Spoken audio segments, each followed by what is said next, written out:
Today we're going to be mounting the large TTG screen. When you first get your TTG, it comes with a frame that will act as a guide and as a screen mount. This is it right here. We have to unscrew it from the grub screws on the left and right side, here and here, same on the other side. 1.5 millimeter Allen key is what you'll use for that. Loosen each grub screw, maybe a turn or two. You don't need to take it all the way out. Okay, lay the screen down, remove the bracket, like that.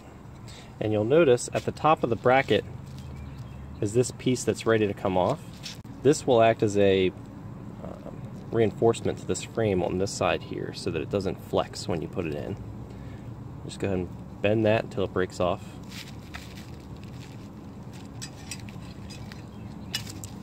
And it just sits like that. We're going to take this mount, we're going to trace the back side, and then cut a hole in our wall.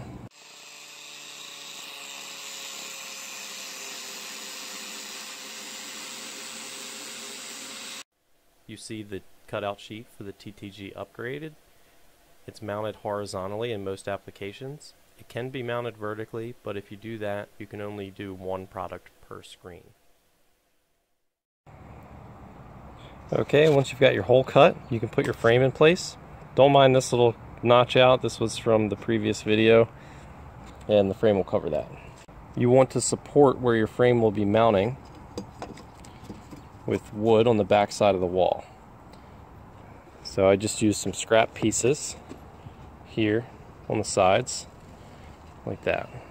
Once you've got your hole cut, you can place your frame in here. Make sure it's level across the top, and then screw it in. You can see that the mount is countersunk for a panhead screw.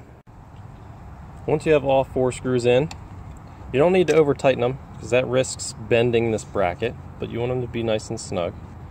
You can remove this brace like that, and now we can mount the screen. When mounting your screen, you want the wires to exit out of the screen to the left from the front, like that.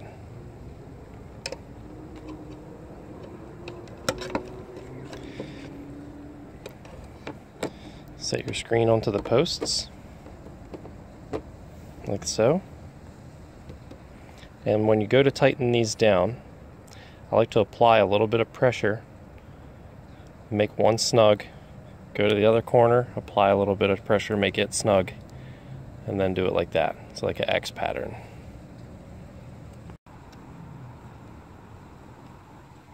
So that one's as tight as you need it to be. I've done this one already, and now I'm doing the other side of the X. Get it to where it starts to get tight, and then do 1 or 2 little quarter turns. No need to over tighten these.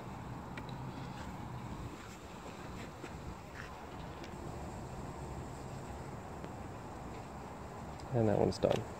This thing's very secure. It's not going to fall. Can't pull it off the wall unless you were to loosen those screws. This is from the back side of the screen. It looks very similar to our other screen, except the board for the old screen is this way, while this board is this way. Okay, once you have the screen installed, if you have access to the back of the screen, you can wire it up back here, or your other option is to remove the screen, wire it outside of the wall, and then reinstall the screen. Basically, your power connection is here. It's got an in and an out. It doesn't matter where you plug it in if you have a single unit. If you have a unit that is running a daisy chain, then you would keep them both.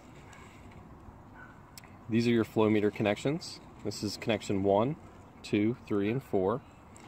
These are your valve connections. 1 starts at the right, goes to 4 to the left. And just in case you forget, everything is labeled on the board. So 1, 2, 3, 4. This is going to be your 24 volts. Your positive and negative here doesn't matter as long as both sides are the same. So red, black, or black, red, black, red. Either way is fine. Right down here will be your connections for fob stops. Again, from right to left, line 1, 2, 3, 4. This 2 port here is not used. So we'll go ahead and we'll wire up a 1 valve connection on this screen. This is a valve, and this is a flow meter. Your parts may look different, but they both do the same thing. The valves are directional. Somewhere on the valve, you will have an arrow. This valve has the arrow right here, which means the beer needs to flow from the keg on this side out to the faucet on this side. Your flow meter is not directional. This can be plugged in any orientation. Doesn't matter. However, you always want to have your flow meter on the keg side of the valve. Here's a fully assembled valve and flow meter assembly. Alright, next we're going to go ahead and wire this up. You'll notice that your flow meter wire is white, while your valve wire is black. Keep that in mind for when you're wiring up your screen. Once you strip the wire, you'll notice there are 4 different wires inside the flow meter wire. Yellow, black, blue, red. We will not be using the yellow, so you can go ahead and cut that off. And then strip about 1/8 of an inch of shielding off the black, the red, and the blue. And I'll do that now. Once you have the wires stripped, you can twist these individual wires if you want, but it's not necessary. As long as all the strands make their way into their respective holes on the green connector. Observing the board, we can see how we need to wire the green connector. The T is the symbol for ground, that would be black. The plus is the symbol for positive, which will be red. And the 1 will be blue. So from the top to the bottom is black, red, blue. Or, looking at the green connector, from left to right will be black, red, blue. You'll also need a small flathead screwdriver that will allow you to tighten down the posts for each wire. Again, black, red, blue from left to right. After you've tightened down your wires into the connector, I always like to make sure that they're nice and secure by pulling on them a little bit, making sure they don't come out. Once you are sure they're secure, go ahead and plug them into the board in their respective place. This is line 1, so we'll make sure we plug it into the far right. Our valve connection will use an 8-port green connector. And again, our valve 1 will be all the way to the right, plugging into the board like that. At the end of your valve wire, you'll have 2 colors, brown and blue. It doesn't matter which way you put them, but it's good practice to make sure that once you've started a pattern, you might as well keep it just so things look good. Again, once you've made the connection, ensure that they are secure by giving it a little pull. Alright, we're at the back of the screen again. We're going to go ahead and connect our valves. Connection 1 would be at the right. You want to make sure that you firmly push the connector all the way to the bottom of the pins, like that. Very secure. Give it a little pull, looking good. Give this one a little pull, looking good. Okay, our next is going to be our power. Power wires are pre-made power wires. These ends will plug into your screen, while this end will plug into your transformer, and this end can daisy chain to another screen.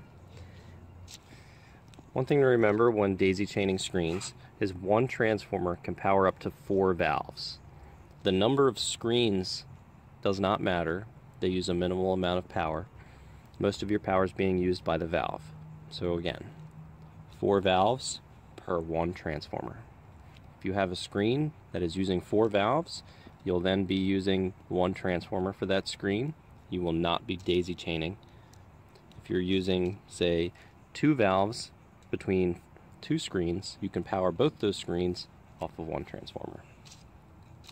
Since these wires are pre-made, we'll just go ahead and plug them in now. Okay, plugging in the pre-made wires. One connection go to the far left, the other to the far right.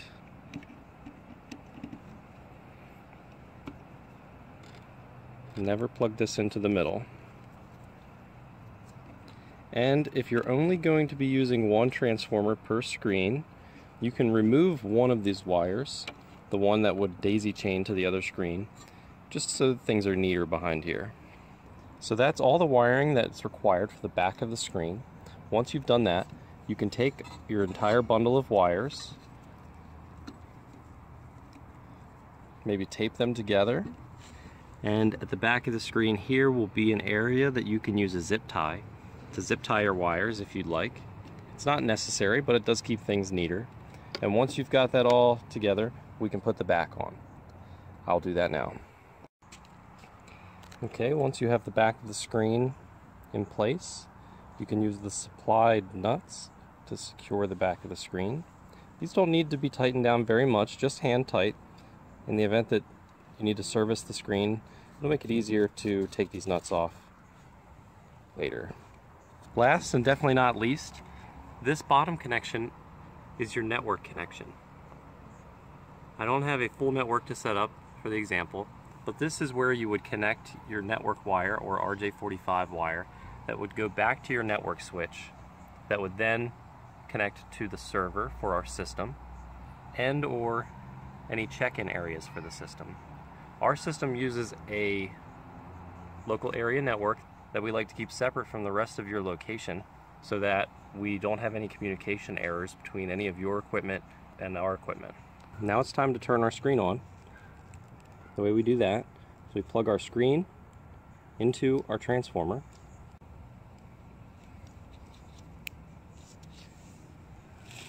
Then we plug our transformer into a 110 outlet. And note, at this point, we prefer to have our transformers plugged into a backup power supply. And what that does is basically protects all of the equipment from surges and will allow the system not to suddenly lose power. So if we did not provide you with a backup power supply, please make sure that you have one in place. Okay, might be kind of hard to see, but you can see that our system's booting up. And we are now at the welcome screen. At this point, please see our next video on how to properly configure your screen.